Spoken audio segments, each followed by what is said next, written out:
Hi, this is Mary, Home Business Girl, and we're on part 3 of the little series on how to get experts to grant you an interview so that you can make some nice products to sell or give away.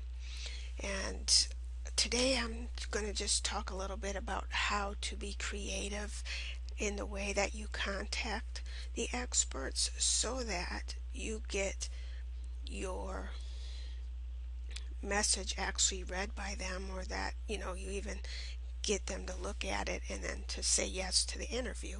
And it's real easy to do. I did all my contacts by email. Just keep in mind that it's probably going to be their staff member, depending on how big of a following they have or how busy they are. A staff member may be the first one to to look at it.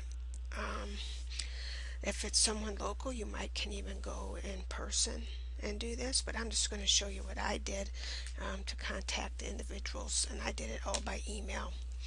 The first thing you want to make sure you do is to keep it short. Do not write a huge long email.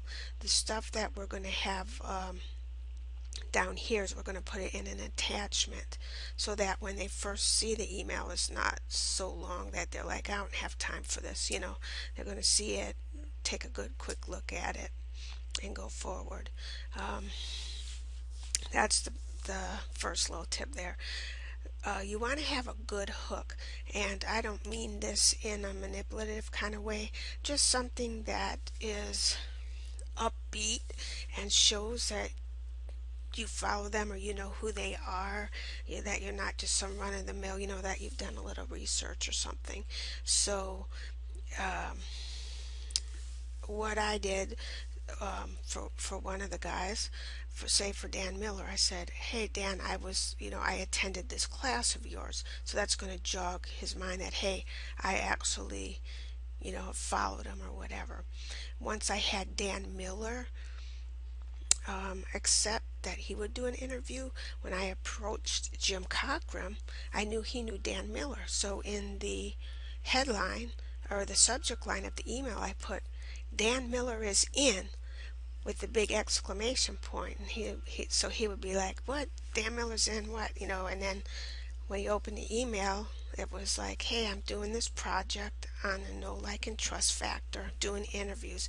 Dan Miller already said he's in. So right then you can build. So what I'm saying is, first go to the people that you might have the best chance of getting in, that they either you know them already, you've met them, or they're local, or just someone that you've read their books that you can speak to. And once you get one person, use that to interest other people. Okay, so then you can go to the third one and say, hey, these two guys are already in. Do you want to be in too? Because we're going to cross promote. And so everyone will be, getting in front of the other people's audience. That right there will be a very nice incentive for them to do. Okay, just make sure to do it in a sentence or two. Don't write like paragraph after paragraph about it. Just try to keep it short as you can. Mention in there, like I said, just one line or two. Hey, I'm going to be happy to promote whatever, your stuff that lines up with this topic. Here's some idea, whatever we can discuss what you would like to promote. And just put in a little sentence, I'm thinking it'll take a half hour or an hour, however much time. And then I have attached, a list of questions that I would like to ask you. Of course, it's very, very flexible. And then make an attachment, just like on a Microsoft Word document or whatever. Attach it to the email so that when they have time, they just click on it and look at it, and just say, these are the questions I would like to ask. I'm open to change if you have something better,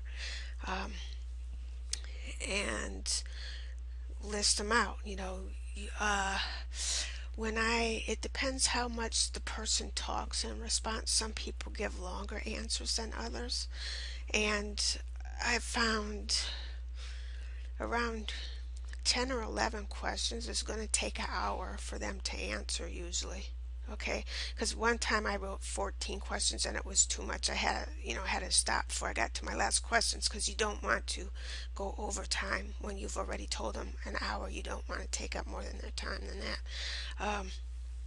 So you want to be specific on how much time you're going to be taking of theirs so that they know, and that they know that you've thought about it in advance.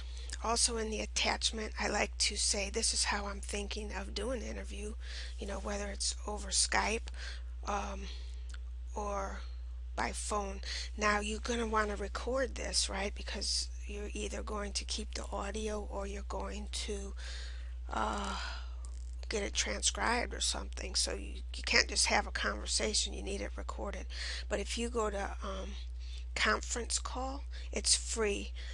The actual, let me see if I didn't even think to do this. Hold on.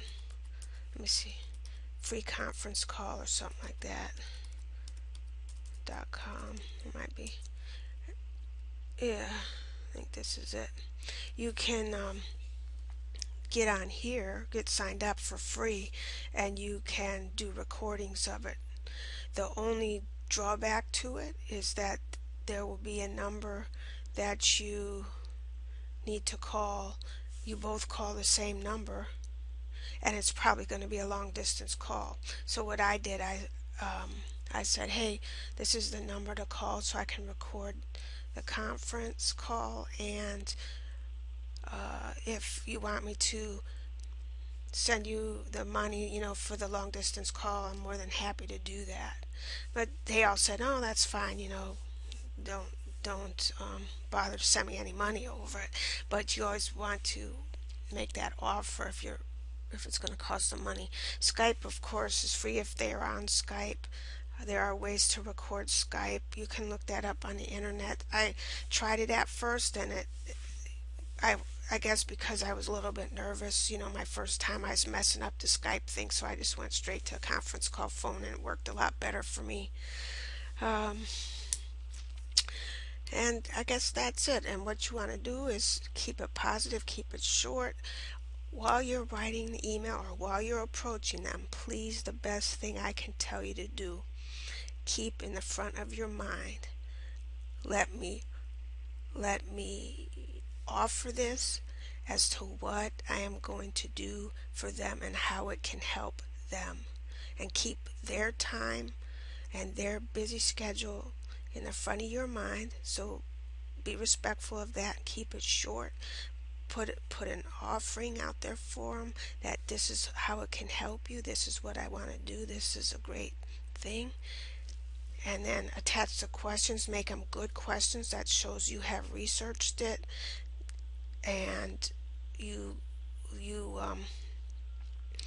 ask the questions as bring them into their business. So instead of saying, how would you promote a website, or what's a good way to promote videos on a website, you could say, hey, I looked at your website and I noticed you do a lot of video marketing on there.